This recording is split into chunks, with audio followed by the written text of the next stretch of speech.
Hi everyone, my name is Blake Collier, and today we'll be going through my project, Blake Links Jerky, where I made jerky from scratch, not just for fun, which it was, but to show that you can make your own homemade jerky that it not only tastes better, has the same amount of nutrients, but is infinitely cheaper than name brands like Jack Link's Jerky.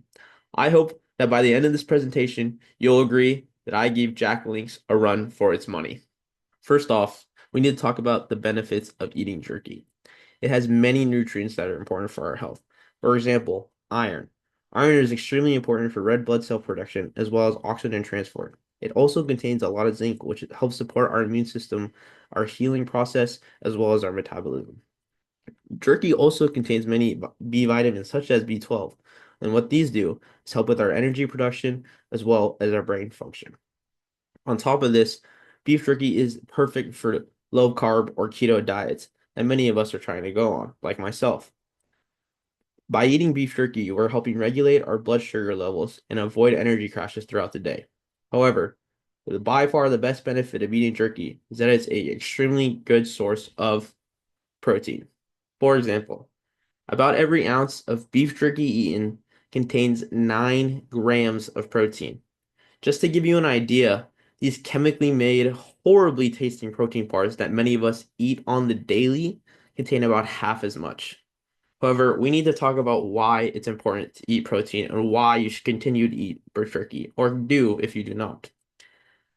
This protein that beef jerky has is essential for building and maintaining muscle. On top of this, it is a great energy source, as protein helps support and sustain the energy we have during physical activity. It is also great for weight loss, as protein boosts metabolism by increasing the thermic effect of food, meaning your body burns more calories digesting it. On top of this, it also makes you feel full much longer, which will hopefully help reduce your overall calorie intake throughout the day if you're trying to lose weight. But again, if you're trying to bulk, it is great for building muscle. On top of this, many hormones, including insulin or growth hormones, are proteins themselves or require proteins to function properly. So it's essential to get as much protein as possible. As we mentioned before on the previous slide, protein is essential for supporting our immune system, as it produces antibodies, which are crucial for fighting off infections and illnesses. There is one crucial problem, however, is that we are paying an absolute premium for it. Beef jerky at the grocery store is extremely expensive. I don't know about many of you, but I only knew one brand of beef jerky before this, and that was Jack Link's. They are the main distributor of it across the entire country and almost are a monopoly on the market. I looked online, and the best possible price I found was for $1.49 an ounce. Just to give you an idea, that's 23.84 a pound, and a USDA prime steak, a steak ribeye, is $25 a pound, about the same price. And as you can see on these pictures on the right, in the bottom left picture in these pork tender barbecue bites, which to be fair are not the main product that Jack Link sells, they were still selling this for $3.20 an ounce. That is almost $52 a pound. An A5 Wagyu steak is only $50 a pound. They are trying to sell this product for the same price as an A5 Japanese Wagyu steak. It is absolutely ridiculous. Here's an even more in-depth breakdown of the cost of Jack Link's jerky. As seen in the previous slides, from jerky that we can buy at the store in places like Safeway, they range from $2.13 to $2.81 an ounce, which is equivalent to $34 to about $45 a pound. Just to average these out to get a general idea, is to average this to a $2.40 an ounce and $39.52 a pound. That means for every $2.47 spent, you are getting this 1 ounce of 80 calories, which is 32 calories per dollar. And you are getting 9 grams of protein, which is 3.6 grams of protein per dollar. Now, this may not make a lot of sense now, but by the end of my presentation, you will realize how insane this is.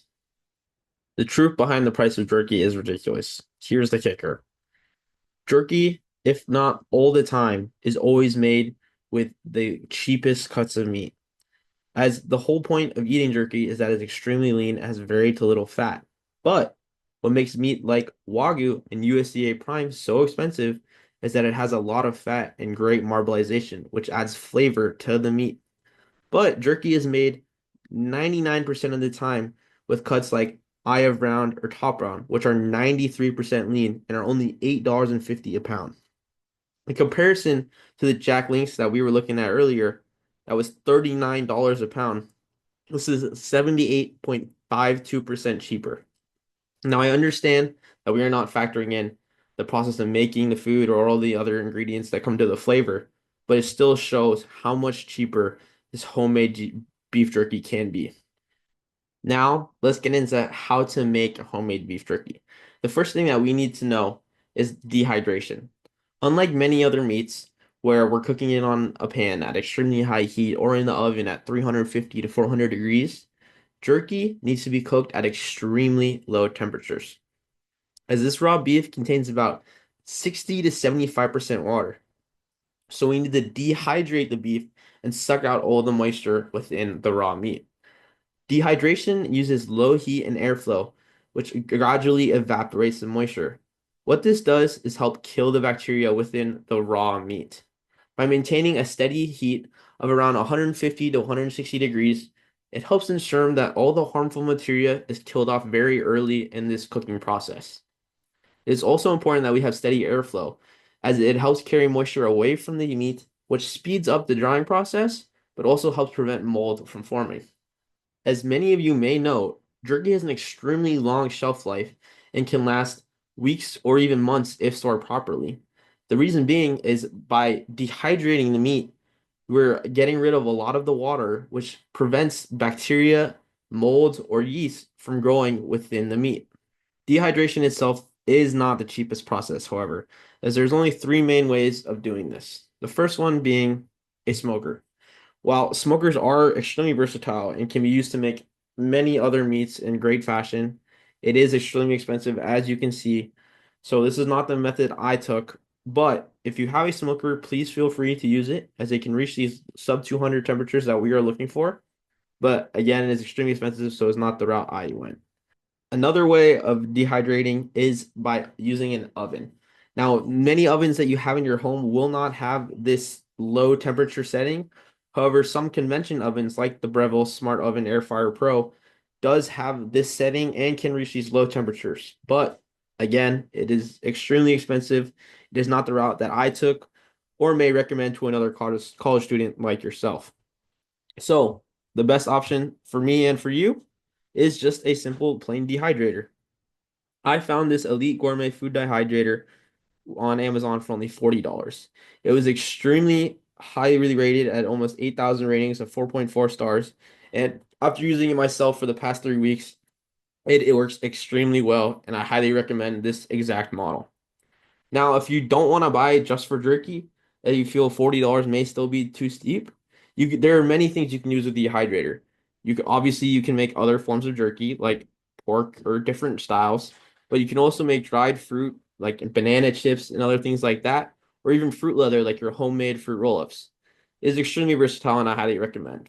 Now, if you are going to make beef jerky with this specific oven or this specific dehydrator, I recommend about 5 to 6 hours at 158 degrees. However, each dehydrator works differently, so if you do decide to go with a different model, please refer to your manual for the best possible outcome. Now, before we go into the videos that show you exactly how I made my own beef jerky, I'd first like to go over the ingredients that I used for the flavoring. The first flavor I made was a teriyaki flavor, and what I used was 1 cup of soy sauce, half a cup of brown sugar, 1 clove of ginger, 4 cloves of garlic, 1 tablespoon of sesame oil, 1 tablespoon of black pepper, 1 tablespoon of sesame seeds. I also added in a fourth cup of bachan, which is a Japanese barbecue sauce. It's just my favorite flavor.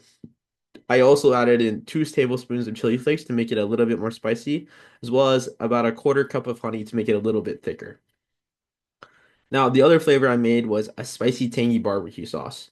And for this, I used 1 cup of brown sugar, 1 cup of barbecue sauce, half a cup of honey, 2 tablespoons of hot sauce, 2 tablespoons of Worcestershire sauce, 1 tablespoon of salt, 1 tablespoon of pepper, 1 tablespoon of paprika, and 1 tablespoon of garlic powder.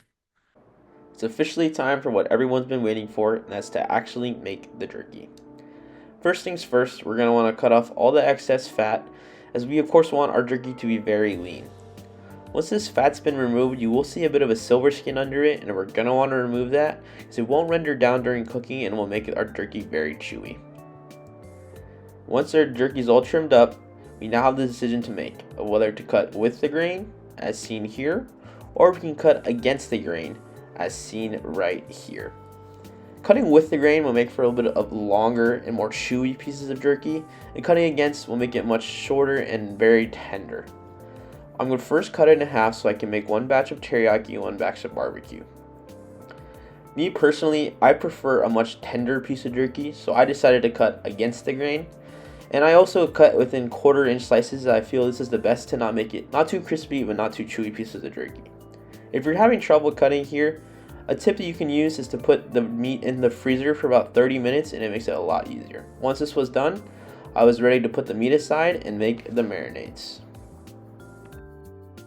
To make our teriyaki marinade, we're first going to begin with our dry ingredients, which is half a cup of brown sugar, 1 clove of ginger, and 4 cloves of garlic, just slightly diced up, 1 tablespoon of black pepper, 2 tablespoons of chili flakes, and 1 tablespoon of sesame seeds. Unfortunately, my footage was corrupted, so I did not get myself adding in 1 cup of soy sauce, a 1/4 cup of bachan, and a 1/4 cup of honey, but that's what I did here. And once this was all mixed up, I added it into a Ziploc bag and to prepare to put in our meats. I began placing in our meats, and then once it was all done, I closed the Ziploc bag, gave it a nice shake, and once it was all fully combined, I set it aside to be put in the fridge to marinate for 24 hours. Same thing here for our barbecue marinade. We're going to begin with our dry ingredients, which is 1 cup of brown sugar, 1 tablespoon of salt, 1 tablespoon of pepper, 1 tablespoon of garlic powder, 1 tablespoon of paprika, and then I added in our barbecue sauce, which is 1 cup of Famous Dave's barbecue sauce, but feel free to choose whatever you like, and then about half a cup of honey as well. I gave it a nice mix, and then this one's a little bit thicker, so it does take a while to mix well, but after a while it was nice and smooth paste. And once this was all mixed up, I added into our Ziploc bag to prepare for the meats. I unfortunately here forgot to add in my hot sauce and Worcestershire sauce to a little bit later, but that's what I did here, adding in 2 tablespoons of each. Then placing in each meat, and then once all of the meat was placed in, I closed up the Ziploc bag once again and shaked it until it was mixed well and combined, and then again into the fridge for 24 hours to marinate.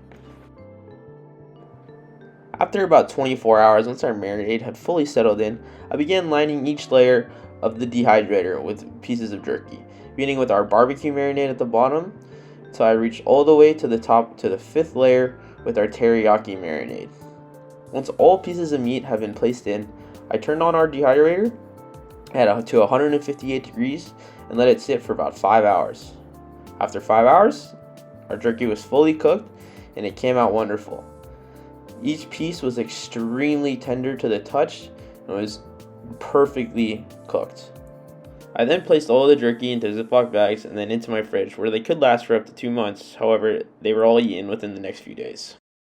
Now, I know what you may be thinking. That was a lot of ingredients for some jerky, and there's no way that this is cheaper than Jack Link's. And while I will agree that was a lot of ingredients, I'm here to show you that this was much, much cheaper than Jack Link's. Here's a final pricing breakdown of all the ingredients for the amount I used in for the marinades. And for the pricing, I used our local Seattle grocery stores like Safeway, QC, and Costco to make these prices. It was about $1.30 for the soy sauce, 40 cents for the sugar, 30 cents for the ginger, 90 cents for the garlic, 60 cents for the sesame oil, 25 cents for the pepper, and about 10 cents for the sesame seeds for the teriyaki marinade. This is about $3.85 total for the entire marinade. Now, for the barbecue sauce, it was only $1.50 for the barbecue sauce, 80 cents for the brown sugar, $1 for the honey, 20 cents for the hot sauce, 20 cents for the Worcestershire sauce, about 2 cents for the salt, 25 cents for the pepper, 20 cents for the garlic powder, and 20 cents for paprika. only $4.30 for all of our ingredients for this spicy tangy barbecue marinade. Now here is a side-by-side comparison of Blake Links versus Jack Links, purely on price. In the video, I used about a 2.7 pound of Aya Brown. At $8.50 a pound, this was $22.92 for just the meat.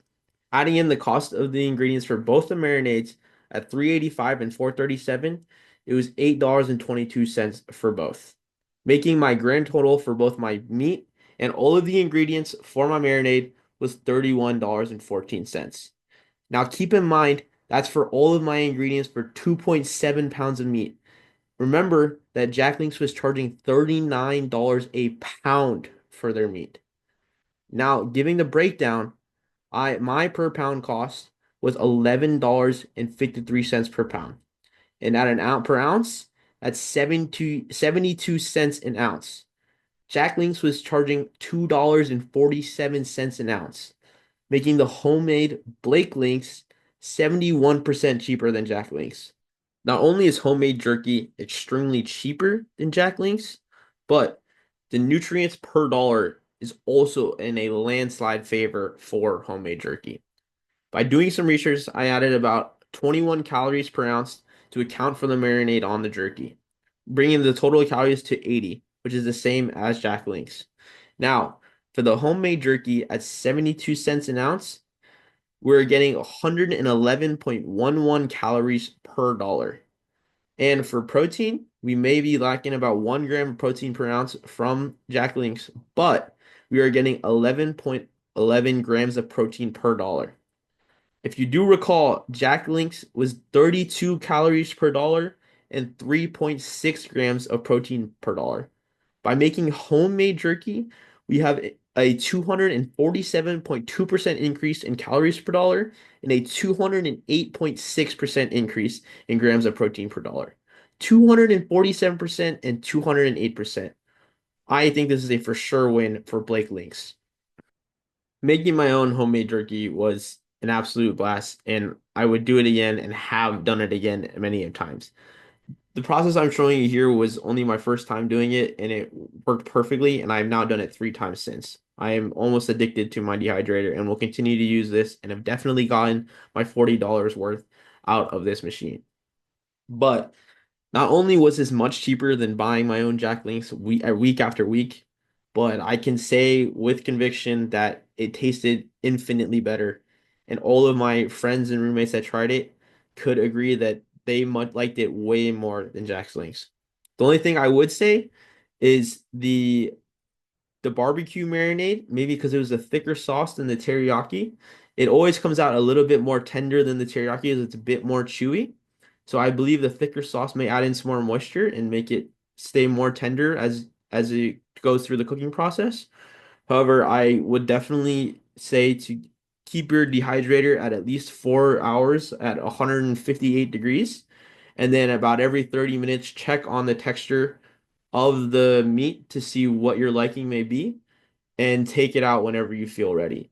For me personally, I feel it's best at around 4 hours and 30 minutes to 5 hours max to get the most tender jerky possible. Here are my references that I used for this project, and I would like to thank all of you for taking time to watch my presentation. I hope you enjoyed it, and I hope you learned a thing or two about jerky and how it's beneficial to your health. And most importantly, I hope you learned that with a little bit of effort and a little bit of research, you can make something on your own that you didn't think could be done before and save a lot of money while doing it. I highly recommend if anybody's interested to go through and do this project on their own, whether it's with jerky or something else. But I highly recommend it, and thank you once again.